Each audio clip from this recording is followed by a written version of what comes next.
now it's expanded extraordinarily. And this was in the early 70s. I joined a collective called the Cartumquan Film Collective in Chicago, and we taught each other skills. The collective was made up of about 4 men and who were political, and about 8 women who were socialist feminists. And we wanted to work together, so we started sharing skills. I learned how to shoot, do sound, light, etc. So we were all sharing skills. There was one issue that we, the women of the collective, were deeply concerned about, which was a space called the Chicago Maternity Center. And that center delivered people, home women in particular, clearly, home deliveries. They delivered babies at home. The institution had been around for 75 years. My father had been born in that institution.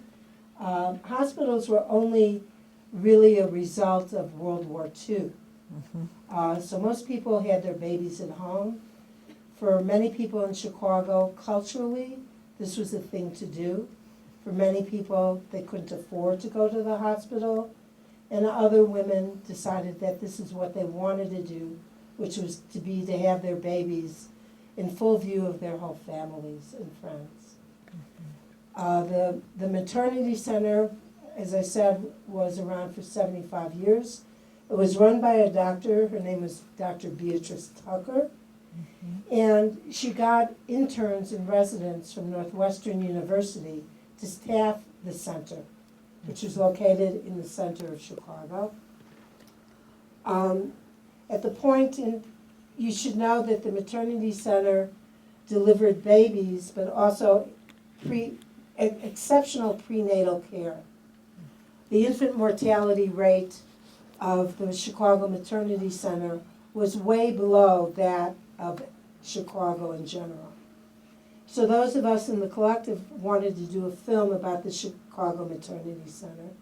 And at the time, Northwestern University was threatening to close the center.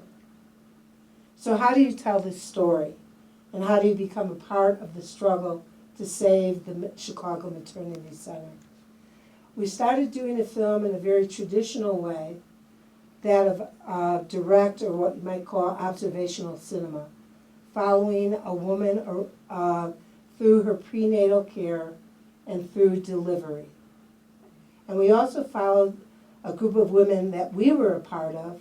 There was no separation between us as filmmakers and the women organizing to save the Chicago Maternity Center. And this was done without money, shot on 16, and continued for about 2 years. And the center, the forces that bear from the board of directors of Northwestern University started cutting back services dramatically. And we're filming this. We're filming the struggle to save the center, the women organizing. We're going into neighborhoods, talking to women there. We're shooting this very much as observational cinema with some interviews with women. And we get into the editing room and we realize that that's not enough.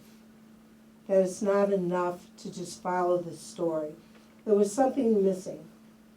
And we decided that rather than just show what is, we wanted to take people back to really create an analysis of how we got to where we are today.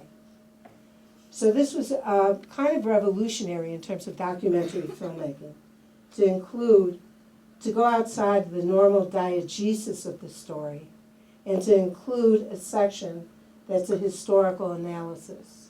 So that's the clip that I'm going to show you today, okay? It comes about 30 minutes into the film, as you've seen the maternity center in action and the women in meetings with the board of directors arguing about saving the center.